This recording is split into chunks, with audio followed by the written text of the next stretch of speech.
조선 왕조 500년 빛빛 왕좌의 대서사시 제17화 밤의 제왕 성종 그리고 대비 윤씨.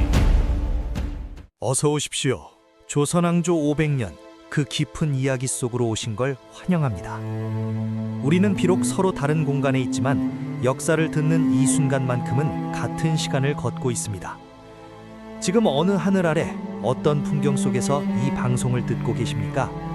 우리 번님들, 지금 발 딛고 계신 그곳이 어디인지 댓글로 남겨주십시오. 제가 답글로 반갑게 맞이하겠습니다. 여러분이 알려주신 그곳까지 제 목소리가 생생하게 닿을 수 있도록 지금부터 그 방향을 향해 더 크고 더 웅장하게 이 역사의 대서사시를 쏘아 올리겠습니다. 자, 준비되셨습니까? 500년 전 그 치열했던 현장으로 출발합니다. 아이고, 이 바람 소리 좀 들어보시게. 살을 내는 듯한 칼바람이 문풍지를 찢을 듯이 울어대는 깊은 밤이야. 달빛조차 구름 뒤로 숨어버려 칠흑 같은 어둠만이 내려앉은 이곳, 바로 패비 윤씨가 유배되어 살고 있는 사가라네. 사람의 온기라고는 찾아볼 수 없고 오직 죽음의 그림자만이 이 집 담장을 넘실넘실 넘어오고 있어. 자, 저기 들리나? 저거. 누군가가 이 깊은 밤에 굳게 닫힌 대문을 두드리는 소리가 들려오네. 이 소리는 반가운 손님이 오는 소리가 아니야. 저승사자가 쇠사슬을 끌고 오는 소리요, 억울한 원혼이 될 여인의 명줄을 끊으러 오는 소리란 말일세. 이리 오너라! 어명이다! 죄인 윤씨는 당장 나와 어명을 받들라! 우렁찬 호통 소리가 고요한 밤하늘을 찢어발리네. 방 안에서 촛불 하나의 의지에 바느질을 하고 있던 여인이 깜짝 놀라 바늘에 손가락을 찔리고 말았어. 핏방울이 톡 하고 하얀 소고기로 떨어지는데 마치 앞으로 닥칠 끔찍한 운명을 예고하는 것 같구만. 방문이 덜컹거리며 열리고 헬쑥해진 얼굴에 패비 윤씨가 맨발로 뛰어나오네. 머리는 산발을 하고 얼굴에는 근심이 가득하지만 그래도 한때 국모였던 여인답게 눈빛만은 아직 살아있어. 그녀는 마당에 가득 들어찬 관군들과 그 한가운데 서 있는 금부도사를 보고는 혹시나 하는 마음에 입술을 파르르 떨며 묻네. 금부도사, 그대가 이 밤중에 어인일이신가? 어명이라 하셨소. 전하께서 드디어 나를 다시 궁으로 부르시는 것입니까? 세자 저하가 어미를 찾더란 말이오. 말씀 좀 해보시게. 예, 제 말 뭐라도 말씀을 좀 해보시란 말이오. 윤씨의 목소리는 희망과 절망 사이에서 처절하게 흔들리고 있어. 하지만 금부도사 이세저의 표정은 차갑기 그지없네. 그는 윤씨의 간절한 눈빛을 외면하며 뒤에 서 있는 나졸들에게 손짓을 하네. 그러자 나졸 하나가 붉은 보자귀 위에 쌓인 소반을 들고 나오는데 그 위에는 탕약 한 사발이 김을 모락모락 피우며 놓여 있어. 구수한 양냄새가 아니라 코를 찌르는 비릿하고 역겨운 죽음의 냄새가 진동을 하는구먼. 윤씨가 뒷걸음질치며 소리치네. 이것이 무엇이오? 이것이 정녕 전하께서 내리시는 것이란 말이오. 비단 가마가 아니라 약 사발이라니. 내 몸이 허해 보여 보약이라도 내리신 겐가? 아니야. 그럴 리가 없어. 도사, 말해보게. 이것이 무엇인가? 죄인 윤씨는 어명을 받으시오. 전하께서는 죄인 윤씨의 투기가 도를 넘고 반성의 기미가 보이지 않아 종묘사직을 위해 부득이하게 사사하라는 명을 내리셨소. 자, 어서 이 약을 드시오. 청천벽력 같은 소리. 윤씨가 그 자리에 주저앉으며 비명을 지르네. 땅을 치고 가슴을 쥐어뜯으며 울부짖는데 그 소리가 마치 짐승의 울음소리 같아 듣는 이의 아해간장을 다 녹여버릴 지경이야.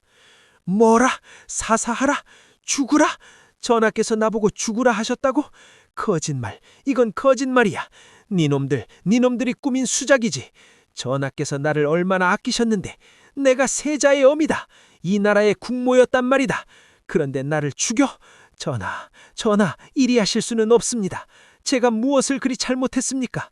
지아비를 사랑한 죄밖에 없는데 다른 년들이 전하의 품에 안겨 히히덕거리는 꼴을 눈뜨고 볼 수 없었던 것이 그게 죽을 죄란 말입니까? 윤씨가 벌떡 일어나 금부도사의 멱살을 잡고 흔들어대네. 눈에서는 핏눈물이 뚝뚝 떨어지고 입가에는 거품이 보글보글거려. 억울함에 사무친 여인의 힘이 어찌나 센지 장정인 금부도사조차 휘청거릴 정도야. 이건 오시오. 어명을 거역할 셈이오. 여봐라, 죄인을 결박해라. 놓아라! 내 몸에 손대지 마라! 내 놈들, 내가 누군지 알고 감히 손을 대느냐? 나는 훗날 왕이 되실 세자의 친놈이다. 너희들이 오늘 내 목숨을 끊어놓고도 훗날 내 아들이 보위에 오르면 무사할 줄 아느냐? 내 뼈를 갈고 살을 씹어서라도 너희 놈들을 저주할 것이다. 전하, 성종 전하, 어찌하여 저를 버리십니까? 그 밤 저에게 속삭이셨던 사랑은 다 거짓이었습니까? 제 얼굴의 상처는 아물었어도 제 가슴의 상처는 천갈래 만갈래 찢어져 피가 철철 흐르고 있단 말입니다. 나졸들이 달려들어 윤 씨의 팔과 다리를 붙잡고 강제로 무릎을 꿇리네. 윤 씨는 발버둥 치며 흙바닥을 뒹굴고 하얀 소복은 흙탕물과 눈물로 엉망진창이 되었어. 그녀는 하늘을 향해 고개를 쳐들고 악을 쓰네. 그 목소리가 어찌나 독한지 지나가던 까마귀도 떨어질 것 같아. 인수대비! 늙은 여우 같은 할망구, 네가 시킨 것이냐? 네가 전하의 눈과 귀를 가리고 나를 죽음으로 내모는 것이냐? 며느리가 미워도 손자의 어미를 죽이는 시어미가 어디 있단 말이냐? 천벌을 받을 것이다. 니년도 편히 눈 감지는 못할 것이다. 입 닥치거라. 감히 대왕 대비마마를 능멸하다니. 여봐라, 못들 하느냐? 어서 약을 먹여라. 금부도사의 호령에 나졸들이 윤 씨의 입을 억지로 벌리려 하네. 윤 씨는 이를 악물고 버티며 고개를 세차게 흔들어 약사발이 엎어질 듯 말 듯 위태롭게 춤을 추고 긴박한 실랑이가 벌어지네. 못 먹는다. 나는 못 먹어. 내가 왜 죽어? 나는 억울하다. 억울해서 못 죽는다.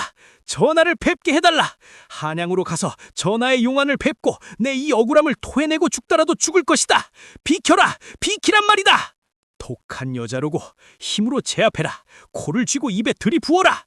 결국 장정 서너시 윤 씨의 몸을 짓누르고 하나가 코를 움켜쥐네. 숨이 막힌 윤 씨가 컥 하고 입을 벌리는 순간 시커먼 독약이 그녀의 목구멍으로 콸콸 쏟아져 들어가네. 고통스러운 신음과 함께 독약이 식도를 타고 내려가 오장육부를 태우기 시작하네. 윤 씨는 눈을 까뒤집고 바닥을 긁어대며 몸을 비틀어 뱃속에서 불이 난 듯 뜨거운 고통이 전신을 휘감고 목구멍에서는 타는 듯한 연기가 올라오는 것만 같아. 으아, 뜨거워!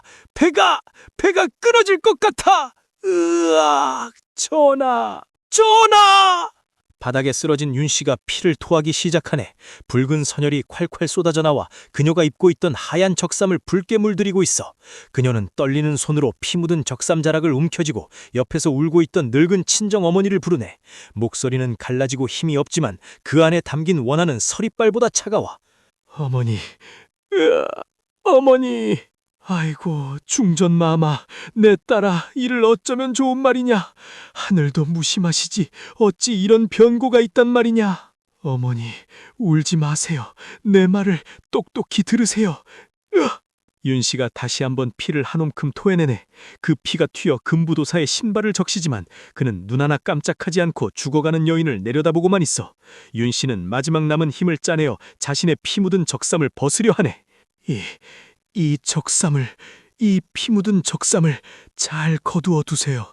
그리고 훗날 세자 저하께서 보위에 오르시거든 반드시 이것을 전해주세요. 마마, 그게 무슨 끔찍한 소리십니까? 아니요, 끔찍한 것이 아니요. 이것은 내 피요, 내 눈물이요, 내 한입니다. 세자에게 전하여 이 어미가 어떻게 죽어갔는지, 누가 이 어미를 죽였는지 똑똑히 알게 해야 합니다. 세자여, 내 아들 융아, 부디 이 어미의 원수를 갚아다오. 내 피 한 방울마다 저들의 피 한 말로 갚아다오. 윤 씨의 눈에서 핏발산 광기가 번뜩이네. 그녀는 허공을 향해 손을 뻗어 마치 누군가의 멱살을 잡으려는 듯 허우적거리다 털썩 팔을 떨어뜨리네. 전하, 처승에서 기다리겠습니다. 우리 다시 만나는 날, 그때는 저를 버리지 마세요. 융아, 내 아가 보고 싶구나. 마지막 숨을 몰아쉬던 윤 씨의 고개가 힘없이 꺾이네. 흙바닥에 널브러진 그녀의 시신 위로 차가운 달빛이 비추고 붉게 물든 적삼만이 섬뜩하게 빛나고 있어. 사방은 쥐죽은 듯 고요하고 오직 바람소리만이 우우하고 곡을 하듯 울어대네. 금부도사 이세좌는 씁쓸한 표정으로 시신을 잠시 바라보다가 나졸들에게 명하네. 확인했다.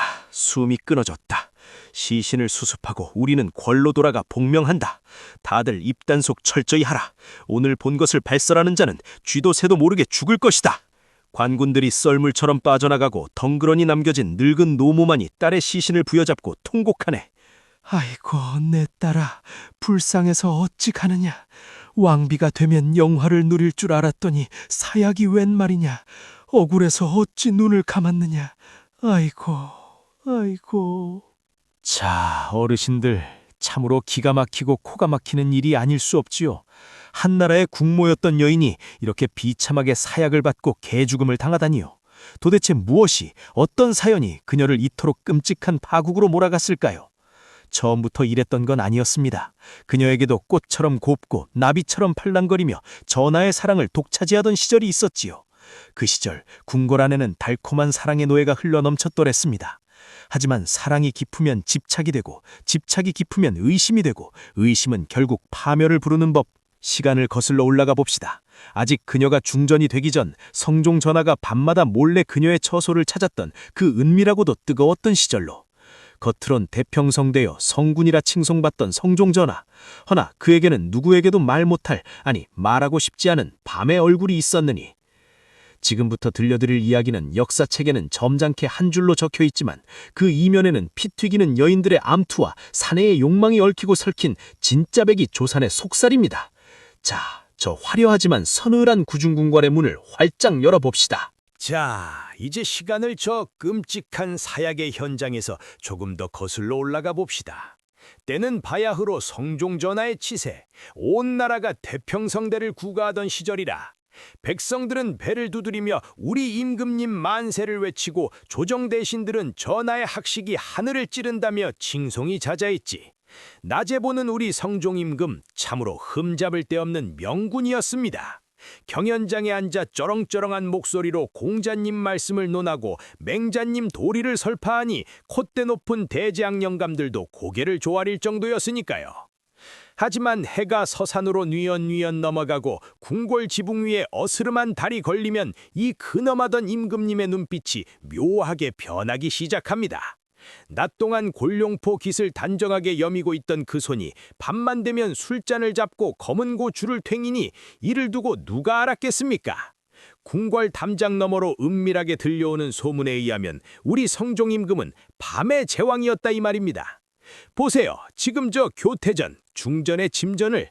싸늘한 밤공기 속에 홀로 앉아있는 여인, 바로 중전 윤씨입니다. 아직 폐비가 되기 전 당당한 국모의 자리에 있었을 때지요. 헌데 그 표정이 참으로 기묘합니다. 곱게 단장한 얼굴인데 눈매는 매섭게 지켜 올라갔고 꽉 다문 입술은 파르르 떨리고 있습니다. 그녀의 귀는 마치 토끼처럼 쫑긋 세워져 저 멀리 후원 쪽을 향해 있군요. 주었다 펴는 가락이 제법이로구나. 더 흥겹게 타보거라. 바람결에 실려온 사내의 호탕한 웃음소리, 바로 지아비인 성종의 목소리입니다. 그 뒤를 이어 간드러지는 여인네들의 웃음소리가 호호호 깨르르 하고 들려오니 윤씨의 미간이 종이 구겨지듯 확 찌푸려집니다. 그녀가 옆에 서 있는 김상궁을 쏘아보며 나직하게 묻습니다. 목소리에 가시가 돋혀 있구먼요. 상궁, 들리느냐? 저 웃음소리 말이다. 지금 전하께서 어디 계시는 게냐? 대답해보거라. 또 그년 처소냐? 김상궁이 화들짝 놀라 고개를 푹 숙이며 기어들어가는 목소리로 답하네요. 마마, 그게 아니오라. 전하께서는 지금 후원에서 잠시 머리를 식히시는 중이라 하옵니다. 숙위 엄씨와 정씨가 술상을 올렸다 하옵니다. 뭐라? 엄씨와 정씨? 그 천한 것들이 또 전하를 홀리고 있단 말이냐? 머리를 식혀? 내 머리는 지금 불덩이처럼 뜨거운데 전하께서는 전현들 치마폭에서 머리를 식히신다. 이것들이 감히 나를 능멸하는 게로구나. 내가 이 나라의 국모이거늘 어찌하여 전하께서는 밤마다 내 처소는 거들떠보지도 않으시고 저리 밖으로만 놔두신단 말이냐? 윤씨가 쥐고 있던 비단 손수건을 벅벅 찢을 듯이 비틀어 짭니다. 질투. 그래요. 이건 단순한 서운함이 아닙니다. 활활 타오르는 질투의 불길이지요. 사실 윤씨는 본래 성종의 후궁이었습니다. 그러다 첫 번째 왕비였던 공해왕후가 일찍 세상을 떠나고 지극한 정성과 사랑으로 성종의 마음을 사로잡아 당당히 왕비의 자리에 오른 입지전적인 인물 아니었습니까? 그때만 해도 성종은 윤씨 없이는 못 살 것처럼 굴었지요. 내 사랑, 그대만이 나의 안식처요 라며 밤마다 속삭였더랬습니다. 헌데 화무 11홍이라 했던가요? 권불 10년이라 했던가요? 왕비가 되고 나니 전하의 발길이 뚝 끊겨버린 겁니다. 김상공, 당장 채비를 하라. 내 직접 가서 전현들이 무슨 짓거리를 하는지 두 눈으로 똑똑히 봐야겠다. 아이고 마마, 고정하시옵소서. 지금 가시면 전하의 심기를 거스리실 것입니다. 밤중에 중전마마께서 채통 없이 후궁의 처소를 들이닥치시다니요. 이는 법도에 어긋나는 일이옵니다. 참으셔야 하옵니다. 제발 참으시옵소서. 참아? 언제까지? 내가 보살이냐 돌부처냐? 법도, 그깟 법도가 내 속이 썩어 문드러지는 것보다 중하단 말이냐? 니년도 한통 속이지. 너도 속으로는 임금 사랑도 못 받는 주제에 왕비라고 유세 떤다며 비웃고 있는 게지. 썩 비켜라. 내 오늘 전현들의 머리채를 다 뽑아놓고 말 테니. 윤씨가 벌떡 일어나 대도를 내려서려는데 김상궁이 바짓가랑이를 붙잡고 매달립니다. 눈물 콧물을 흘리며 애원하는 꼴이 참으로 가관이군요. 마마, 아니 되옵소서. 차라리 소인을 죽이시고 가시옵소서. 전하께서 제일 싫어하시는 것이 투기라 하셨습니다. 지난번에도 투기하지 말라 그리 신신당부를 하셨는데 또 이러시면 정말 큰일이 나옵니다. 훗날을 도모하셔야지요. 세자 저하를 생각하시옵소서. 세자라는 말에 윤씨가 멈칫합니다. 그래요. 그녀에게는 든든한 동아줄, 바로 원자, 연산군이 있습니다. 하지만 그 생각도 잠시 저 멀리서 다시 들려오는 앙까리진 웃음소리에 윤씨의 눈이 다시 뒤집힙니다. 훗날? 훗날이 무슨 소용이냐? 당장 내 남편이 다른 년 품에 안겨 있는데 내 속에서 천불이 나는데. 김상궁, 너는 모른다. 이 텅 빈 교태전의 밤이 얼마나 길고 끔찍한지. 차가운 이불 속에서 전하의 발자국 소리만 기다리며 밤새 뒤척이는 내 심정을 네가 아느냐? 벽을 긋고 베개를 묻어 뜯어도 이 화가 풀리지가 않는다. 내 가슴 속에 독사 한 마리가 들어앉아 내 오장육부를 갉아먹는 것 같단 말이다. 윤씨는 털썩 주저앉아 가슴을 치며 통곡을 합니다. 그 울음소리가 어찌나 서럽고 독한지 듣는 사람 등골이 오싹해질 지경입니다. 한때는 사랑이었을 그 마음이 이제는 독이 되고 칼이 되어 그녀 자신을 찌르고 있는 것이지요. 자, 그러면 우리의 성종 임금은 지금 무엇을 하고 계실까요? 윤씨의 저 처절한 절규를 알고나 계실까요? 천만의 말씀, 성종은 지금 세상 근심 다 잊고 꽃밭에 파묻혀 있습니다. 후원 정자에는 은은한 달빛이 비추고 술상 위에는 산의 진미가 가득합니다. 양옆에는 젊고 아름다운 후궁 엄씨와 정씨가 착 달라붙어 술을 따르고 있군요. 전하, 이 술 한 잔 받으시옵소서. 오늘따라 용안이 더욱 빛이 나시옵니다. 엄숙이가 교태 섞인 목소리로 술잔을 올리니 성종이 껄껄 웃으며 그 잔을 단숨에 비웁니다. 하하하하, 술맛이 꿀맛이로다. 낮에는 고리타분한 경연관들이 왈가왈부 떠드는 통에 귀에 딱지가 앉을 뻔했는데 너희들과 이렇게 노니니 이제야 숨통이 트이는구나. 이래서 내가 밤을 기다리는 것 아니겠느냐. 어머, 전하도 참, 충전마마께서 아시면 노여워하실 텐데요. 혹시 저희 때문에 곤란해지시는 건 아니신지요? 정숙이가 짐짓 걱정하는 척하며 여우같이 눈웃음을 칩니다.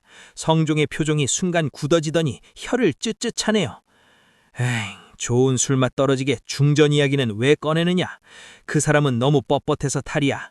여인이란 모름지기 애교도 있고 지아비의 마음을 편하게 해줘야 하거늘 중전은 만날 때마다 눈을 부라리고 어디 다녀오셨냐, 누구랑 있었냐 캐묻기만 하니 원, 내가 죄인 신문 받으러 중궁전에 가겠느냐. 나를 감시하는 눈초리가 무서워서라도 발길이 떨어지질 않는다. 아유, 전하, 그래도 국모이신데 너무 그러지 마시옵소서. 저희 같은 후궁들이야 전하의 사랑만 있으면 그만이지만 마마께서는 체면도 중요하시지 않겠사옵니까? 체면? 체면 좋아하네. 그 표독스러운 성미만 좀 죽여도 내가 이리 멀리하지는 않을 것이다. 허구한 날 내 옷소매를 붙잡고 늘어지고 상궁들을 족치고. 아휴, 생각만 해도 골이 지끈거린다. 다 잊자. 여보라, 풍악을 더 크게 울려라. 오늘은 내가 취하지 않고는 잠들 수 없느니라. 성종은 짐짓 큰 소리로 웃으며 다시 술잔을 기울이지만 그 눈빛 한 구석에는 묘한 그림자가 스쳐 지나갑니다. 그도 아는 것이지요. 자신이 중전을 외롭게 만들었다는 것을. 하지만 왕이라는 자기는 만인의 어버이이면서도 그 누구에게도 온전히 마음을 줄 수 없는 고독한 자리. 그는 그 중압감을 견디기 위해 밤마다 일탈을 꿈꾸고 여색을 탐하며 도피하고 있는지도 모릅니다. 그러나 이 도피가 얼마나 큰 파국을 불러올지 그는 꿈에도 몰랐을 겁니다. 지금 저 너머 교태전에서 질투에 눈이 먼 한 여인이 손톱을 세우고 어둠 속에서 이를 갈고 있다는 사실을 말입니다. 윤 씨는 이제 울음을 그쳤습니다. 대신 차갑게 식어버린 눈동자로 허공을 응시하며 중얼거립니다. 전하, 저를 귀찮아하십니까? 전연들의 웃음소리가 그리도 좋으십니까? 좋습니다. 제가 그 웃음을 울음으로 바꿔놓겠습니다. 전하께서 제게 오시지 않는다면 제가 전하를 잡겠습니다. 그 누구도, 그 어떤 년도 전하를 독차지할 수는 없습니다. 내 자리를, 내 남편을 빼앗으려는 것들은 내 손으로 다 찢어 발겨 놓을 것입니다. 그녀는 자리에서 일어나 경대 앞에 앉습니다. 거울 속에 비친 자신의 얼굴을 들여다봅니다. 한때는 전하가 세상에서 가장 곱다 해주셨던 얼굴, 하지만 지금은 독이 많이 서려 있습니다. 그녀는 떨리는 손으로 화장함을 엽니다. 연지를 찍어 입술에 바르는데 그 붉은색이 마치 핏자국처럼 섬뜩하게 번져나갑니다. 두고 보세요. 제가 그냥 물러날 줄 아셨습니까? 나는 윤씨 가문의 딸이요, 이 나라의 국모입니다. 내 것을 지키기 위해서라면 무슨 짓이라도 할 것입니다. 바람이 휑하니 불어 촛불이 일렁입니다. 벽에 비친 윤씨의 그림자가 마치 거대한 괴물처럼 춤을 춥니다. 이제 곧 저 닫힌 방문이 열리고 그녀가 밖으로 나가는 순간 조선 궁궐에는 피바람이 몰아칠 것입니다. 단순한 부부 싸움이 아닙니다. 이것은 생존을 건 전쟁, 사랑을 가장한 집착의 전쟁이 시작되는 순간입니다. 어르신들, 여자가 한을 품으면 5, 6월에도 서리가 내린다 했지요. 지금 윤 씨의 가슴 속에는 서리가 아니라 시퍼런 칼날이 돋아나고 있습니다. 과연 이 위태로운 부부의 줄다리기는 어디까지 갈 수 있을까요?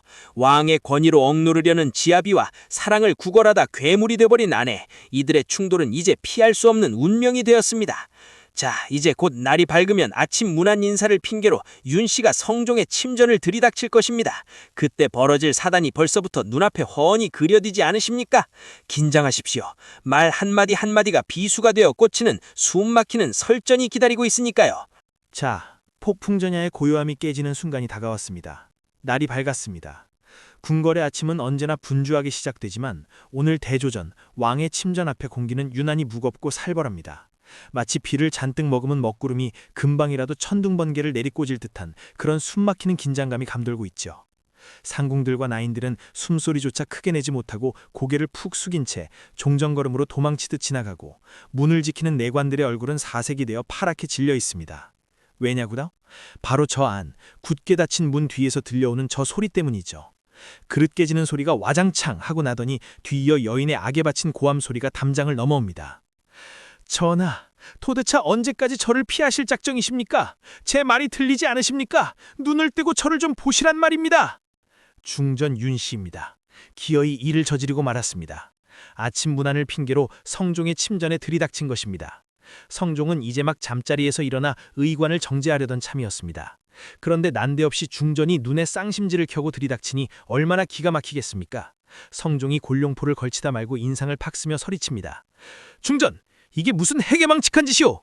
아침부터 채통 없이 고함을 지르고 내관들을 밀치고 들어오다니 여기가 시전바닥인 줄 아시오? 어서 물러가시오. 내 지금은 그대와 말 섞을 기분이 아니오. 물러가라. 또 물러가라. 매일 밤 매일 아침 저를 벌레 보듯 내치시는군요. 채통이라 하셨습니까? 지아비가 지어미를 거들떠도 보지도 않고 천한 첩년들 치마폭에 쌓여 희낙낙거리는 것은 채통이 서는 일입니까? 어젯밤에도 엄시 그년 처소에 계셨지요. 제가 모를 줄 아십니까? 온 궁궐에 소문이 파다합니다. 전하께서 그년이 따라주는 술을 받아먹고 그년 무릎을 베고 누워 시를 읊으셨다고요. 그 꼴을 제가 어떻게 참습니까? 윤 씨가 성중의 옷자락을 움켜쥐고 흔들어댑니다. 그녀의 눈은 이미 이성을 잃었습니다. 눈물로 번진 화장이 귀괴하게 일그러져 있고 머리꼬지는 반쯤 흘러내려 헝클어져 있습니다. 성종은 그런 윤 씨가 가엾기보다는 징그럽고 무섭게 느껴집니다. 그는 옷자락을 확 뿌리치며 뒷걸음질 칩니다. 이건 옷이오! 듣자 하니 못하는 소리가 없구려. 내가 왕이요, 이 나라의 지존이란 말이오. 내가 어느 후궁을 찾든 누구와 술을 마시든 그것은 내 마음이오. 칠거지약 중에 투기가 으뜸이라 했거늘 중전은 어찌 그리도 속이 좁소? 엄숙이와 정숙이는 나를 편안하게 해준다 이 말이오. 헌데 중전은 보시오. 눈만 마주치면 따지고 볶아대고 앙탈을 부리니 내 숨이 막혀 살 수가 없어. 숨이 막혀요? 기가 막혀서 말이 안 나옵니다. 전하, 제가 처음부터 이랬습니까? 제가 전하를 얼마나 사랑했으면, 얼마나 연모했으면 이러겠습니까? 천연들은 전하의 권세를 보고 알랑방귀를 뀌는 것이지만 저는 전하의 옥체와 마음을 진정으로 은혜한 죄밖에 없습니다. 그런데 어찌 저를 투기하는 여편네 취급하십니까? 제 속이 숯검정이 되도록 타들어가는 건 안 보이십니까? 사랑? 그게 사랑이요? 그건 집착이요, 광기란 말이요. 내 옷소매에서 다른 여인의 향내가 나는지 킁킁거리고 내관들을 매수해 내 일거일조를 감시하는 게 사랑이란 말이요. 소름이 끼치요. 나는 밤마다 중전이 내 목을 조르는 꿈을 꾼단 말이오. 제발 좀 숨쉴 구멍 좀 줍시다. 꼴도 보기 싫으니 당장 나가시오. 썩 나가란 말이오. 성종이 손을 휘저으며 고개를 돌려버립니다. 그 냉담한 태도에 윤 씨의 가슴속 뇌관이 기어코 터져버리고 맙니다. 그녀의 눈앞이 하얗게 변하고 귀에서는 삐 하는 이명소리만 들려옵니다. 꼴도 보기 싫다는 그 말이 비수가 되어 심장에 꽂힌 것이죠. 윤 씨가 비틀거리며 성종에게 다가옵니다. 못 나갑니다. 못 나가요. 죽어도 여기서 죽고 살아도 여기서 살 겁니다. 전하께서 제 눈을 똑바로 보시고 다시는 그년들을 찾지 않겠다고 약속하시기 전에는 한 발자국도 못 움직입니다. 이런 사람이, 여봐라! 상궁들은 뭐하느냐? 어서 중전을 모시고 나가라! 내 눈앞에서 치워버리란 말이다! 성종이 밖을릉에 고함을 지르자 윤 씨가 악을 쓰며 성종의 앞을 가로막습니다. 누구 맘대로 나를 치워! 내가 물건이냐? 내가 쓰레기냐? 내 이놈들 감히 누구 몸에 손을 대느냐? 다 물러가라! 전하! 제 말을 들으세요! 제발 제 말을 좀 들으시란 말입니다! 윤 씨가 성종의 멱살을 잡으려 달려듭니다. 성종은 기가 차서 그녀의 팔을 쳐나려 합니다. 두 사람의 몸싸움이 벌어집니다. 왕과 왕비가 조선 최고의 지존들이 몸을 섞고 뒹구는 실로 볼썽사원 장면이 연출되는 것입니다. 이건 옷이요. 미쳤어. 중전이 정령 실성했단 말이오. 그래요. 미쳤습니다. 전하가 저를 미치게 만들었습니다. 나만 봐달라고, 나만 사랑해달라고. 그게 그렇게 어렵습니까? 윤 씨가 발악하며 손을 허우적거립니다. 그때였습니다. 찍! 날카로운 파열음과 함께 섬뜩한 침묵이 방 안을 가득 채웁니다. 윤 씨의 길게 기른 손톱이 허공을 가르더니 성종의 뺨을 스치고 지나간 것입니다. 순식간에 벌어진 일이었습니다. 성종이 윽! 하고 외마디 비명을 지르며 얼굴을 감싸줍니다. 모든 것이 정지했습니다. 바스락거리던 비단옷 소리도, 거친 숨소리도, 밖에서 웅성거리던 내관들의 소음도 일순간에 뚝 끊겼습니다. 성종이 천천히, 아주 천천히 얼굴에서 손을 뗍니다. 그의 손바닥에 선명하게 묻어난 붉은 피, 그리고 그의 하얀 용안 위로 가늘지만 확실하게 그어진 피 맺힌 세 줄기 상처. 용안에 상처를 냈다. 이것은 단순한 부부싸움이 아닙니다. 옥체에 피를 내는 것은 왕을 해하려는 역모와 다름없는 대역죄입니다. 성종의 눈동자가 지진이라도 난 듯 흔들리더니 이내 차가운 분노로, 아니 공포와 혐오가 뒤섞인 도깨비뿔처럼 이글거리기 시작합니다. 그는 떨리는 손으로 자신의 얼굴에 묻은 피를 확인하고는 믿을 수 없다는 듯이, 아니 믿고 싶지 않다는 듯이 나직하게 중얼거립니다. 피, 내 얼굴에 피가... 윤 씨도 그제야 정신이 번쩍 듭니다. 자신의 손톱 끝에 맺힌 붉은 혈흔을 보고는 소스라치게 놀라 뒷걸음질 칩니다. 입을 틀어막지만 이미 엎질러진 물입니다. 그녀의 눈동자가 사시나무 떨듯 떨립니다. 전하, 아니 고의가 아니었습니다. 저는 그저 전하를 잡으려고, 제 마음을 알아달라고. 전하, 피가 나십니다. 어쩌면 좋아요. 상궁, 의원을 불러라. 전하께서 다치셨다.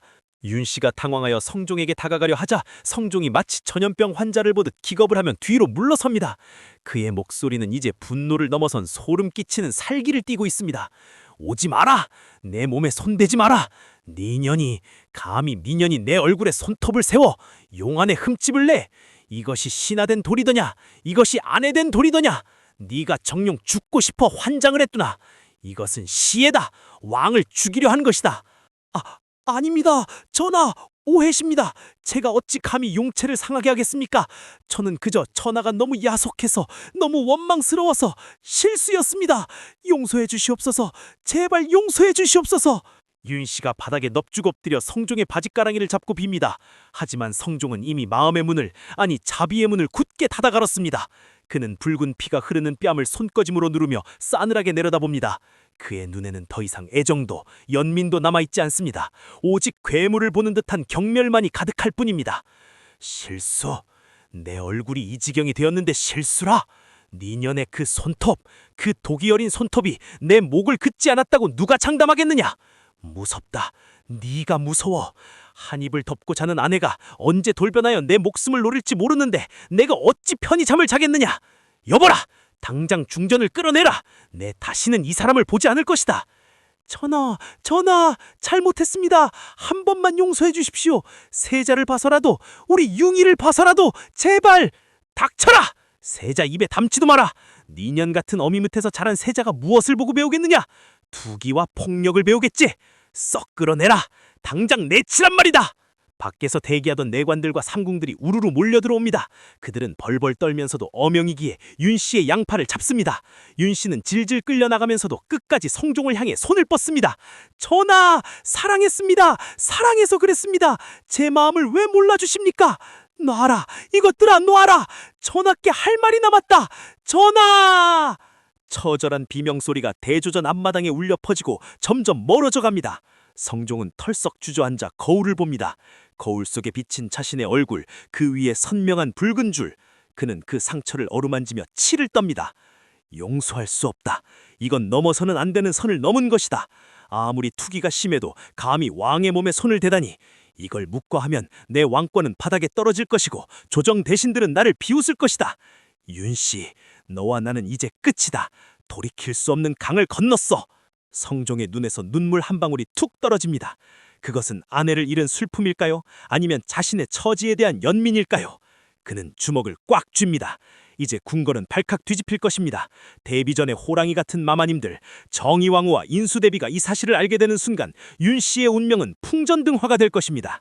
어르신들 어떻습니까? 손톱 자국 하나가 역사를 바꿉니다. 만약 저때 윤 씨가 화를 조금만 참았다면, 만약 성종이 조금만 더 따뜻하게 달래줬다면 조선의 역사, 아니 연산군의 비극은 없었을지도 모릅니다.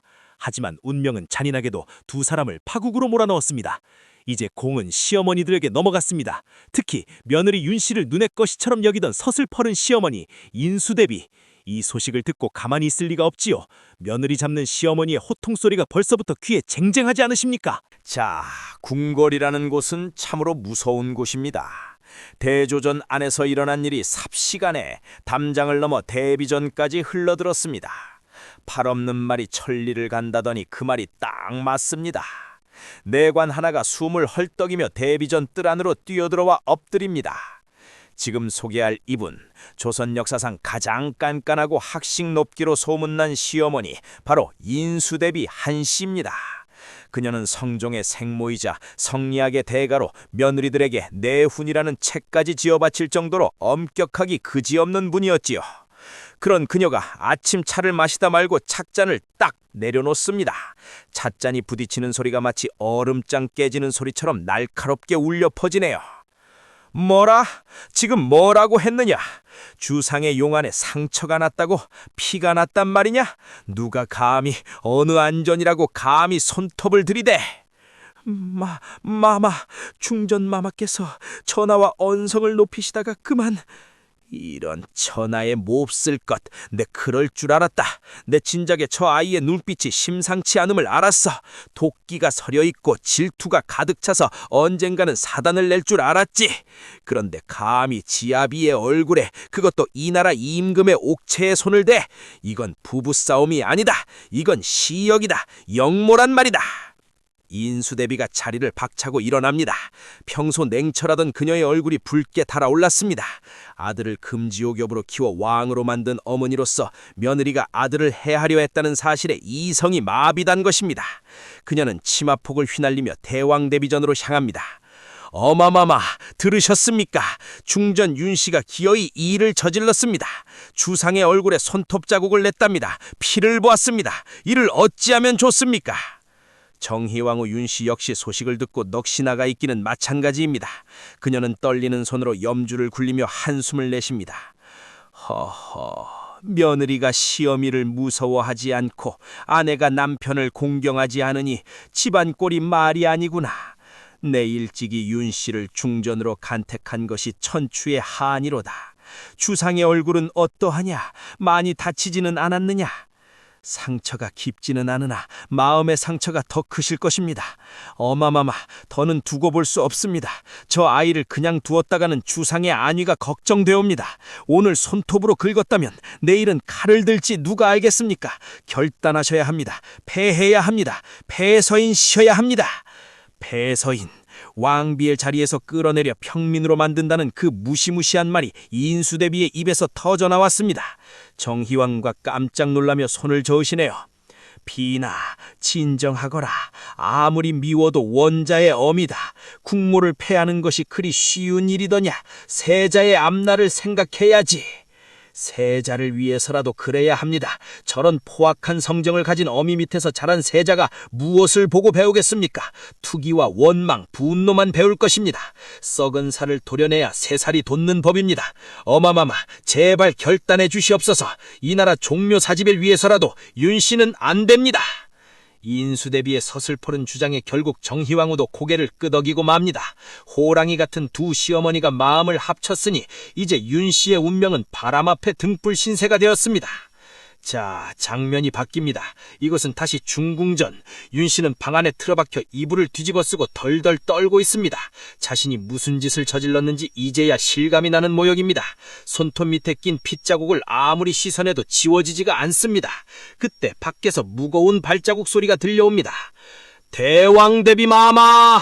인수대비 마마! 납시오!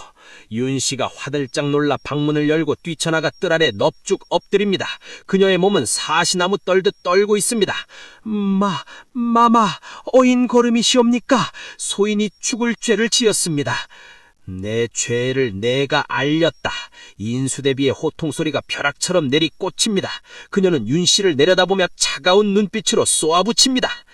인연, 내가 정녕 미친 개냐? 주상의 용안에 상처를 입히고도 내가 온전할 줄 알았더냐? 칠거지락 중에 투기가 으뜸이라 일렀거늘 너는 투기를 넘어 패악을 부렸다. 감히 지존의 몸에 손을 대다니 내가 정녕 제명해 죽고 싶지 않은 게로구나. 마마, 억울합니다. 제가 일부러 그런 것이 아닙니다. 전하께서 저를 너무 박대하시고 후궁들만 감싸고 도시니 홧김에 저도 모르게 그만... 닥쳐라. 핑계대지 마라. 어디서 감히 시어미 앞에서 말대꾸냐. 내 방을 뒤져보았다. 그랬더니 이것이 나오더구나. 이것이 무엇이냐. 인수대비가 하얀 보자기에 쌓인 무언가를 윤씨 앞에 툭 던집니다. 보자기가 풀이자 드러난 것은 비상, 독약이 든 주머니와 방서, 비방을 적은 책들이었지요. 구슬하거나 저주를 할 때 쓰는 물건들이지요. 이것은... 구술했느냐? 주상을 저주하고 후궁들을 죽여달라고 빌었느냐? 내 방에서 이런 흉측한 물건들이 나오다니 내가 정녕 사람이냐 귀신이냐? 겉으로는 요조수녀인 척하더니 속으로는 독사를 키우고 있었구나. 아닙니다. 모함입니다. 저는 모르는 일입니다. 누군가 저를 음해하려고 가져다 놓은 것입니다. 억울합니다, 마마. 제발 믿어주십시오. 윤씨가 땅을 치며 통곡하지만 이미 인수대비의 귀에는 들리지 않습니다. 그녀에게 윤씨는 며느리가 아니라 아들을 위협하는 제거 대상일 뿐입니다. 시끄럽다. 더 이상 네 변명은 듣고 싶지 않다. 내 오늘부로 너를 폐위하여 서인으로 강등한다. 너는 더 이상 이 나라의 국모가 아니다. 당장 짐을 싸서 궁을 나가거라. 네 친정으로 돌아가서 네 죄를 뉘우치고 평생 죽은 듯이 살아라. 안 됩니다, 마마. 절대로 안 됩니다. 제가 쫓겨나면 우리 융이는, 우리 세자는 어찌합니까? 어미 없는 자식으로 만드시렵니까? 차라리 죽여주십시오. 궁에서 죽어 귀신이 될지언정 살아서는 못 나갑니다. 윤씨가 인수대비의 치맛자락을 붙잡고 매달립니다. 손톱이 부러질 정도로 꽉 쥐고 놓지를 않습니다. 하지만 인수대비는 매정하게 옷자락을 확 뿌리치며 뒤돌아섭니다. 네가 세자를 입에 올릴 자격이 있느냐? 네가 세자의 어미라는 사실이 부끄럽다. 여봐라, 못들 하느냐? 저 죄인을 끌어내라. 당장 소해문 밖으로 내치란 말이다. 나인들과 상궁들이 우르르 달려들어 윤 씨를 붙잡습니다. 윤 씨는 발악을 하며 버티지만 역부족입니다. 그녀의 화려한 당의가 벗겨지고 머리에 꽂혀있던 비녀와 떨잠도 다 뽑혀나갑니다. 풀어 헤쳐진 머리카락, 벗겨진 신발, 찢겨진 옷까지. 한때 화려했던 왕비의 모습은 온데간데 없고 미치광이 같은 몰괄만이 남았습니다. 이거 놓아라! 놓아! 전하! 성종 전하! 어디 계십니까? 어찌하여 보고만 계십니까? 저를 이렇게 내치고 마음이 편하실 것 같습니까? 전하, 한 번만 얼굴을 보러 주십시오. 전하! 윤 씨의 절규가 구중 궁궐 담장을 넘어 메아리 칩니다. 하지만 성종은 끝내 나타나지 않습니다. 그는 깊은 침전 안에 틀어박혀 귀를 막고 있을 뿐입니다. 윤 씨는 질질 끌려가면서도 뒤를 돌아보고 또 돌아봅니다. 저 멀리 보이는 대조전의 지붕, 자신이 사랑했고 증오했던 남자가 있는 곳. 그래, 네 놈들이 나를 이렇게 쫓아내는구나. 억울하다, 분하다. 내가 무엇을 그리 잘못했단 말이냐? 사랑해달라고 한 것이 죄냐? 나만 봐달라고 한 것이 죄냐? 두고 봐라. 내 살아서는 못 돌아오더라도 죽어서 원혼이 되어 살아도 다시 돌아올 것이다. 내 자리를 빼앗고 내 남편을 빼앗은 년들, 내 가만두지 않으리라. 윤 씨의 눈발이 섭니다. 그녀는 더 이상 울지 않습니다. 대신 입술을 깨물어 피를 흘리며 소름 끼치는 저주를 마음속으로 새깁니다. 그녀가 끌려나간 자리에는 처참하게 찢겨진 비단 조각과 그녀가 흘린 눈물 자국만이 남았습니다. 궁궐 사람들은 숨을 죽이고 이 광경을 지켜봅니다. 누구 하나 나서서 윤 씨를 변호하는 사람이 없습니다. 권력이란 그런 것입니다. 해가 지면 그림자도 사라지는 법. 왕의 총애를 잃은 왕비는 그저 짐짝에 불과했습니다. 잠시 후 굳게 닫혀있던 궁궐의 작은 쪽문이 열리고 초라한 가마 한 채가 덜컹거리며 밖으로 나갑니다. 화려한 가마도 호위병도 없는 쓸쓸한 행렬. 바로 패비 윤 씨가 친정으로 쫓겨가는 길입니다. 백성들이 수군거리며 손가락질을 합니다. 저게 누구야? 중전마마 아니신가? 쉿! 조용히 해. 패비가 되셨대. 임금님 얼굴을 할퀴었더나 뭘하나? 아이고 세상에, 부부가 싸우면 칼로 물베기라더니 왕가에서는 목을 베는구먼. 윤 씨는 가마 안에서 입술을 꽉 깨물고 다짐합니다. 반드시 돌아온다. 내 아들 융이가 왕이 되는 날 나는 다시 국모가 되어 이 길을 화려하게 돌아올 것이다. 그때는 나를 비웃던 모든 것들을 내 발 아래 꿀릴 것이다. 어르신들 보십시오. 한때는 부귀영화를 한 손에 쥐었던 여인이 하루아침에 나락으로 떨어지는 이 비정한 현실을요. 그녀의 오만함이 화를 불렀을까요? 아니면 궁궐이라는 괴물이 그녀를 잡아먹은 것일까요? 어쨌든 그녀는 쫓겨났습니다. 하지만 이것이 끝이 아닙니다. 진짜 비극은 이제부터 시작입니다. 궁 밖에 나간 패비 윤 씨. 그녀는 과연 조용히 반성하며 지냈을까요? 아니면 칼을 갈며 복수를 꿈꾸었을까요? 그리고 궁궐 안에 남은 성종은 과연 그녀를 잊었을까요? 세월은 흐르고 꼬인 실타래는 풀리기는커녕 더욱 단단히 옥죄어 오기 시작하는데 이제 몇 년의 시간이 흐릅니다. 성종의 마음 한구석에 쫓겨난 아내에 대한 일말의 연민이 싹트기 시작합니다. 그리고 그 마음을 시험해보려는 마지막 기회, 바로 내관을 몰래 보내 그녀의 동정을 살피는 운명의 장난이 기다리고 있습니다. 이 한 번의 시찰이 그녀의 목숨을 구할 수도 있고 끊어놓을 수도 있는 절체절명의 순간. 과연 간신배들은 이 기회를 놓칠까요? 아니지요. 냄새를 맡은 하이에나들이 몰려들기 시작합니다. 윤 씨가 살아 돌아오는 것을 가장 두려워하는 자들, 그들의 더러운 입이 열리는 순간을 기대해 주십시오. 자, 세월이라는 것이 참으로 무심하지요? 패비 윤 씨가 궁에서 쫓겨난 지도 언 3년이라는 시간이 흘렀습니다. 3년이면 강산이 변하지는 않아도 사람 마음은 12번도 더 변할 시간 아닙니까? 궁궐의 봄은 여전히 화려하고 꽃은 피고지기를 방복하는데 단 한 사람, 우리 어린 세자 훗날 연산군의 가슴에는 sak풍만 불고 있습니다.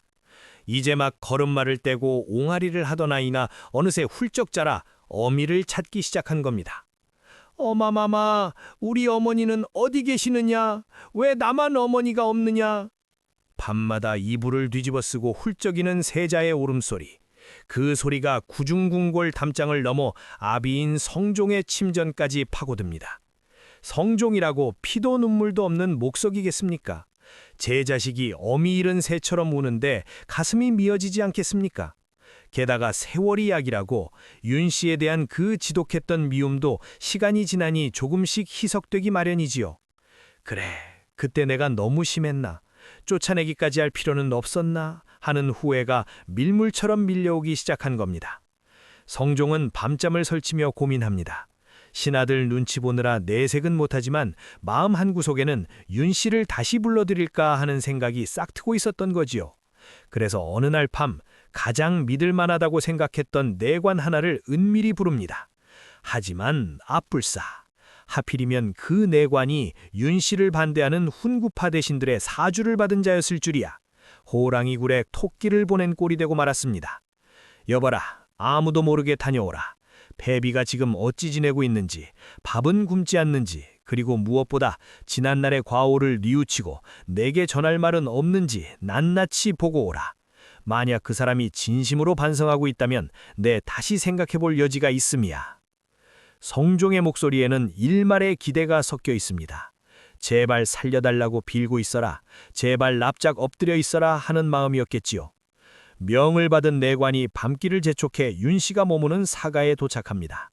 다 쓰러져가는 초가 삼간, 자풀이 무성한 마당. 한때 왕비였던 여인이 살기에는 너무나도 초라한 곳입니다. 내관이 담장 너머로 방안을 훔쳐보니 희미한 호롱불 아래 윤 씨가 앉아 있습니다. 그녀의 모습은 어떠했을까요? 놀랍게도 그녀는 비단 옷을 다 벗어던지고 무명 소복을 입고는 바느질을 하고 있었습니다. 화장기 하나 없는 얼굴은 헬쑥하게 여이고 눈가는 짓무를 대로 짓물러 있습니다. 그녀가 바느질하던 것은 바로 어린 세자가 입을 작은 옷가지였습니다. 융아, 내 아가, 밥은 잘 먹느냐? 이 어미는 죄인이라 너를 안아줄 수도 없구나. 부디 건강하게만 자라다오. 윤 씨는 옷을 끌어안고 하염없이 눈물을 흘립니다. 누가 봐도 처절하게 반성하고 그리워하는 어미의 모습 아닙니까? 내관도 사람인데 그 모습을 보고 어찌 마음이 동하지 않겠습니까? 하지만 그는 곧 정신을 차립니다. 자신의 품속에는 묵직한 돈주머니가 들어있었으니까요. 윤 씨가 살아서 돌아오면 자신들을 죽일 것이라 협박했던 대신들의 서늘한 눈빛이 떠오른 겁니다. 에이, 딱하긴 하지만 어쩔 수 없다. 네가 살면 내가 죽고 우리 대감마님들이 죽는다. 미안하지만 너는 여기서 끝내야겠다. 내관은 윤 씨를 만나지도 않고 그대로 발길을 돌려 궁으로 돌아옵니다. 자, 이제부터가 진짜 문제입니다. 이 내관의 입에서 어떤 말이 나오느냐에 따라 한 여인의, 아니 조선의 운명이 결정되는 순간입니다. 성종이 기다렸다는 듯이 묻습니다. 그래, 다녀왔느냐? 패비는 어찌 지내더냐? 내 말을 듣고 눈물을 흘리더냐? 혹시 많이 야위지는 않았더냐? 내관이 털썩 엎드려 고개를 조아립니다. 그리고는 천연드럭스럽게 거짓말을 늘어놓기 시작하는데 그 내용이 아주 가관입니다. 전하, 소인 차마 입에 담기조차 민망하옵니다. 패비 윤 씨는 전혀 반성의 기미가 보이지 않았사옵니다. 뭐라? 반성하지 않아? 그럼 무엇을 하고 있더란 말이냐? 소인이 보기에 윤 씨는 마치 왕비 시절처럼 화려하게 치장하고 있었습니다. 얼굴에는 분을 떡칠하고 입술에는 붉은 연지를 바르고 머리에는 가채까지 올리고 있더이다. 그리고 뜸들이지 말고 어서 말하라. 방 안에 신당을 차려놓고 굿판을 벌이고 있었습니다. 전하의 이름을 적은 허수아비를 만들어 바늘로 찌르며 저주를 퍼붓고 있더이다. 네 이놈, 네가 나를 쫓아내고 잘 살 줄 아느냐? 내 기필코 복수할 것이다. 라며 악담을 퍼붓는데 소인이 무서워서 도망치듯 나왔사옵니다. 이놈이 지금 무슨 소리를 하는 게냐? 허수아비를 찌르고 저주를 해? 화장을 하고 굿판을 벌여? 성종의 얼굴이 불그락 푸르락 변합니다. 기대가 컸던 만큼 배신감도 큰 법. 설마 했던 마음이 역시나 하는 분노로 바뀌는 건 순식간입니다. 성종이 주먹으로 상을 내리칩니다. 쾅! 내 말이 정녕 사실이냐? 만약 거짓이면 네 목을 칠 것이다. 전하, 소인이 어찌 감히 주상 전하를 기만하겠습니까? 제 두 눈으로 똑똑히 보았습니다. 윤 씨의 눈빛에는 살기가 가득했고 그 표독스러움은 예전보다 더하면 더했지 덜하지 않았습니다. 전하, 저 여인은 구제불능입니다. 살려두면 기필코 후환이 될 것입니다. 내관이 눈물까지 흘리며 연기를 하니 성종인들 속지 않을 재간이 있겠습니까? 성종은 부들부들 떨며 입술을 깨뭅니다. 독한 것, 역시 독한 것이었어. 내가 잠시 미쳤지. 저런 폐악무도한 여인을 동정하다니. 내 얼굴에 손톱 자국을 낼 때부터 알아보았어야 했는데 세자를 생각해서라도 용서하려 했건만 내 명줄을 끊으려고 저주를 해. 용서 못한다. 절대 용서 못해. 이때다 싶어 방문이 벌컥 열리고 인수대비가 들어옵니다. 내관의 보고를 미리 전해 들은 것이지요. 주상, 들으셨습니까? 내 뭐라 했습니까? 저 아이는 고쳐 쓸 수 없는 물건이라 하지 않았습니까? 싹수가 노란 것은 일찌감치 잘라버려야지. 두면 독초가 되어 온 밭을 망치는 법입니다. 어마마마. 지금 결단하셔야 합니다. 세자가 더 크기 전에, 저 엄이라는 작자가 세자의 머릿속에 독을 심기 전에 끝내야 합니다. 만약 윤 씨가 살아서 다시 궁에 들어오면 나와 주상은 물론이고 이 나라 조정 대신들까지 피바람을 맞을 것입니다. 저 아이는 복수의 화신입니다. 살려두면 우리가 죽습니다. 인수대비의 서슬퍼런 협박 아닌 협박. 성종은 괴롭습니다. 하지만 왕으로서의 책임감, 그리고 무엇보다 자신의 안위를 위협하는 전절을 곁에 둘 수는 없다는 공포심이 그를 지배하기 시작합니다. 그래, 어마마마 말씀이 맞다. 윤 씨가 돌아오면 그녀를 내쳤던 모든 사람을 죽이려 들겠지. 초정은 피바다가 될 것이고 나 또한 편치 못할 것이다. 게다가 내 목숨을 노리고 굿까지 했다니 더 이상은 안 된다. 내가 살기 위해서라도, 종묘사직을 위해서라도 이제는 끊어내야 한다. 성종의 눈빛이 차갑게 가라앉습니다. 그는 떨리는 손으로 붓을 듭니다. 하얀 종이 위에 먹을 찍어 한 글자 한 글자 써내려 갑니다. 손이 어찌나 떨리는지 글씨가 삐뚤빼뚤합니다. 하지만 그 내용은 추상같이 엄중합니다. 교지, 죄인 윤씨는 투기가 심하고 반성의 기미가 없으며 왕실을 저주하고 능멸하였으니 이에 사살을 명하노라. 사약, 드디어 죽음의 명령이 떨어졌습니다. 성종은 붓을 던지며 고개를 돌립니다. 차마 그 교지를 다시 볼 용기가 없었던 게지요. 이세좌, 도승지 이세좌를 불러라. 금부도사를 대동하고 가서 형을 집행하라. 전하, 통촉하시옵소서. 그래도 세자의 어미이신데. 일부 양심 있는 신하들이 엎드려 읍수하지만 이미 엎질러진 물입니다. 간신배들은 뒤에서 회심의 미소를 짓고 있습니다. 이제 됐다. 윤 씨가 죽으면 우리는 살았다. 세자야 어미 없는 자식이 되면 그만이지만 우리가 죽을 수는 없지 않은가. 이 잔인한 결정이 내려진 그 시각, 윤 씨는 아무것도 모른 채 그저 낡은 문풍지 너머로 들려오는 바람소리에 귀를 기울이고 있었습니다. 혹시 전하께서 기별을 주시지 않을까? 우리 융의 소식을 전해 듣지는 못할까? 그녀는 밤새도록 대문을 바라보며 기다렸습니다. 하지만 그녀를 기다리는 것은 따뜻한 가마가 아니라 차가운 사약사발을 든 저승사자들이었습니다. 어르신들, 참으로 비통하지 않습니까? 한 사람의 거짓말이 한 여인의 목숨을 앗아가고 훗날 조선을 피로 물들이게 될 줄 누가 알았겠습니까? 그 내관놈 나중에라도 천벌을 받았을까요? 아니면 떵떵거리며 잘 살았을까요? 역사는 말이 없지만 우리는 알고 있습니다. 이 거짓말의 대가가 얼마나 끔찍하게 돌아올지를요. 자, 이제 모든 준비는 끝났습니다. 금부도사가 사약사발을 들고 한양을 출발했습니다. 말발 흡소리가 다그닥 다그닥 울릴 때마다 윤 씨의 수명은 점점 줄어들고 있습니다. 그리고 그 비극의 현장에 아직 핏덩이 같은 세자 연산군은 아무것도 모른 채 잠들어 있습니다. 성종은 그날 밤 술을 마시고 펑펑 울었다고 합니다. 하지만 눈물은 눈물이고 죽음은 죽음이지요. 왕이라는 자리는 그렇게 비정한 것입니다. 자신의 손으로 아내를 죽여야만 했던 사나이의 고뇌, 그리고 억울하게 죽어가야 했던 여인의 한, 이 두 가지가 만나 폭발하는 마지막 순간이 다가옵니다. 이제 다시 처음으로 돌아갈 시간입니다. 사약사발 앞에서의 그 처절했던 몸부림, 그리고 피 묻은 적삼을 남기며 내뱉은 마지막 유언, 그것이 단순한 유언이 아니라 아들에게 남기는 피의 복수 지령이었다면. 다음 장, 아니 이제 마지막 결말을 향해 달려가 보겠습니다. 윤 씨의 죽음, 그 이후 남겨진 사람들의 이야기, 그리고 훗날 왕이 된 연산군이 이 모든 사실을 알게 되었을 때 벌어질 끔찍한 피해 축제. 자, 다시 사약이 내려진 그 비극의 현장으로 돌아와 봅시다. 윤 씨의 숨이 끊어졌습니다. 바람소리조차 숨을 죽임 그 적막한 밤, 초라한 방 안에는 식어가는 시신과 넋을 잃은 노모 신씨만이 덩그러니 남았습니다. 신씨는 딸의 시신을 부여잡고 소리내어 울지도 못합니다. 행여나 누가 들을까 역적의 집안이라 하여 남은 식솔들마저 죽임을 당할까 두려워 입을 틀어막고 꺽꺽거리며 속으로 피눈물을 삼키고 있습니다. 그녀의 떨리는 손이 딸의 가슴께로 향합니다. 윤 씨가 죽어가면서 그토록 움켜쥐었던 그것, 바로 자신이 토해낸 붉은 피로 흥건하게 젖은 하얀 비단 적삼입니다. 원래는 고운 옥색이었을지도 순백색이었을지도 모를 그 옷이 이제는 검붉은 죽음의 색으로 물들어 뻣뻣하게 굳어가고 있습니다. 신씨는 그 적삼을 조심스럽게 벗겨냅니다. 마치 딸의 살점을 떼어내는 듯한 고통에 손끝이 파르르 떨립니다. 아가, 내 불쌍한 아가, 이 어미가 이 옷을 거두마.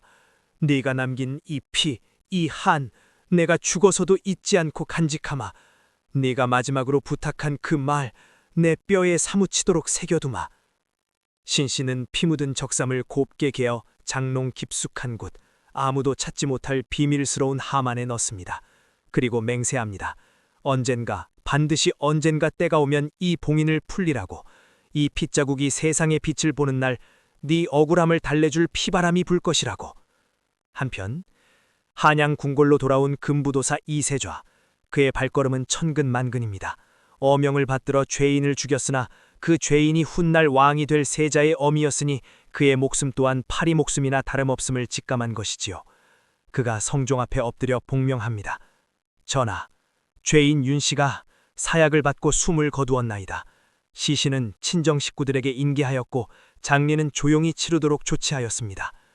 성종은 그 말을 듣고 한동안 말이 없습니다. 멍하니 허공을 응시하던 그의 눈가에 물기가 어립니다. 아무리 미워도 한때는 죽고 못 살던 부부였고 자신의 아이를 낳아준 여인 아니었습니까? 그가 떨리는 목소리로 묻습니다.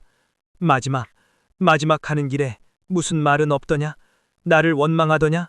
아니면 세자를 찾더냐? 마마, 죄인은 그저 세자 저하의 안위만을 걱정하며 눈을 감지 못하였나이다. 전하께도 부디 선군이 되시라. 그리 말하고 갔습니다. 금부도사는 차마 윤 씨가 저주를 퍼부으며 죽었다는 말은 하지 못합니다. 그것이 왕의 마음을 더 아프게 할 테니까요. 성종은 그제야 참고 있던 눈물을 터뜨립니다. 미안하다.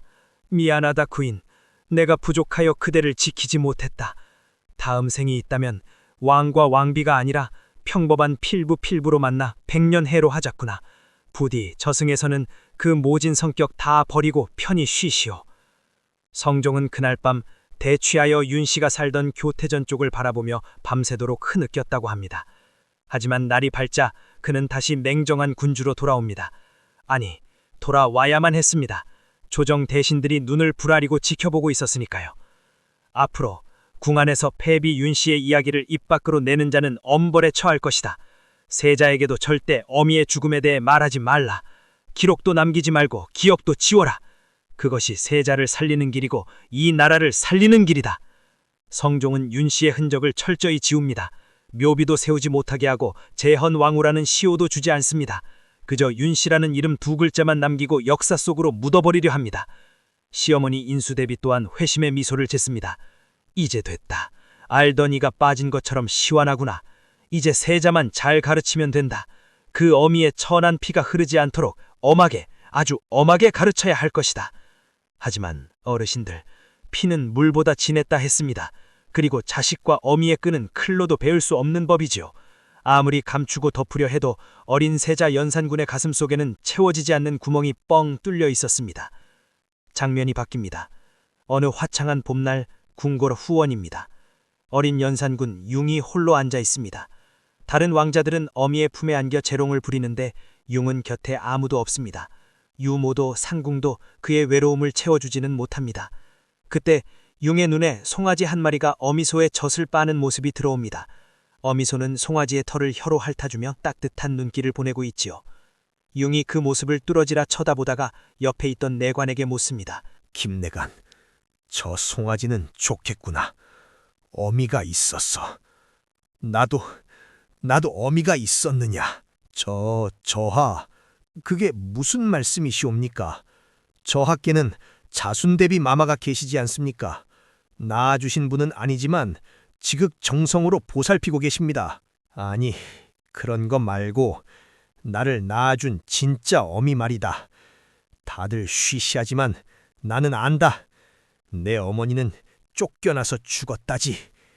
왜 죽었느냐? 내가 미워서 나를 버리고 간 것이냐? 저하, 그런 말씀 마시옵소서. 전하께서 아시면 경을 치십니다. 잊으셔야 합니다. 다 지난 일입니다. 융의 눈에 눈물이 그렁그렁 맺힙니다. 그리고 그 눈물은 이내 서늘한 분노로 바뀝니다. 그래, 다들 입을 다물고 있구나. 짐승도 제 새끼를 저리 아끼는데 나는 어미 얼굴도 모르고 무덤이 어디 있는지도 모른다니. 두고 봐라.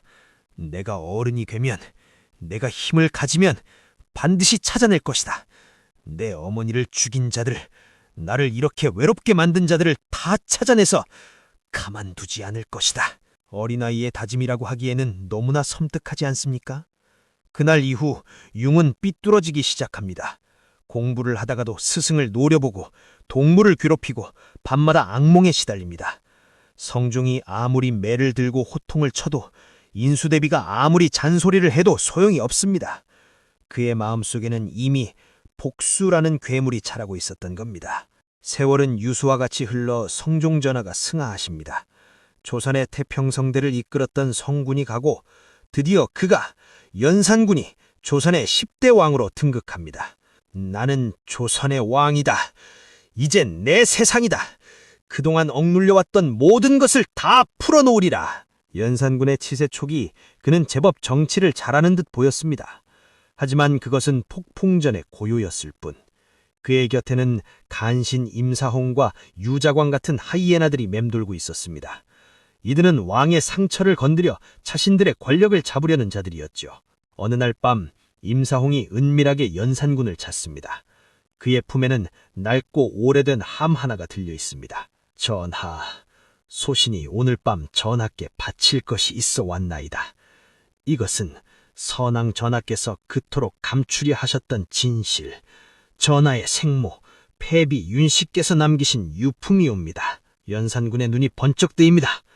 뭐라? 어머니의 유품? 그것이 무엇이냐? 어서 이리 내놓아라. 임사홍이 떨리는 손으로 함을 열고 붉은 피가 검게 말라붙은 적삼을 꺼내듭니다. 전하, 보시옵소서. 이 붉은 자국은 폐비 윤씨께서 사약을 받으시고 토해내신 피입니다. 어머니께서 돌아가시며 이 피 묻은 적삼을 내 아들에게 전해달라고 유언을 남기셨다 하옵니다. 전하, 어머니의 원통함을 풀어주시옵소서. 연산군이 그 적삼을 받아듭니다. 손끝에 닿는 거칠고 차가운 피의 감촉. 그는 적삼의 얼굴을 묻고 냄새를 맡습니다. 비릿한 피 냄새, 그리고 아득하게 느껴지는 어머니의 냄새. 어머니, 이 피가 다 어머니의 것이란 말입니까? 도대체 누가 어머니를 이렇게 만들었습니까? 연산군의 통곡이 짐승의 포처럼 변해갑니다. 다 죽여버리겠다. 내 어머니를 죽음으로 내몬 자들, 방관한 자들, 모함한 자들 단 한숨도 살려두지 않겠다. 이 피 묻은 적삼이 다시 붉은 피로 처질 때까지 내 칼을 멈추지 않으리라. 연산군이 칼을 뽑아듭니다. 시퍼런 칼날이 달빛을 받아 번뜩입니다. 그의 눈은 광기로 이글거리고 입가에는 잔인한 미소가 번집니다. 여보아라! 당장 어머니를 패하는 데 앞장서던 놈들을 다 잡아들여라. 이미 죽은 자는 관을 꺼내 목을 베고 산 자는 뼈를 갈아버릴 것이다. 오늘 밤 궁궐의 모든 물이 핏빛으로 변할 것이다. 자, 어르신들, 이제 헬게이트가 열렸습니다. 그 유명한 갑자사화의 서막이 올랐습니다. 얌전했던 왕이 미치광이 살인마로 돌이변하는 순간 피 묻은 적삼 한 장이 불러온 나비 효과가 조선 조정을 어떻게 쑥대밭으로 만드는지 다음 화에서 그 끔찍하고도 통쾌한 복수극이 펼쳐집니다. 성종의 태평성대는 끝났습니다. 이제는 광기의 시대입니다. 효심이라는 이름으로 포장된 잔혹한 살육의 현장, 인수대비모저 머리를 들이받아 죽게 만든 폐륜의 끝판왕, 연산군의 폭주기 찬자가 달리기 시작했습니다. 다음 시간 제18화 어머니의 피 묻은 적삼, 연산군이 폭주하다 편에서 피비린내 나는 역사의 현장을 생생하게 중계해드리겠습니다. 심장 약하신 분들은 청심환 하나 드시고 오십시오. 오늘 이야기는 여기서 마치겠습니다.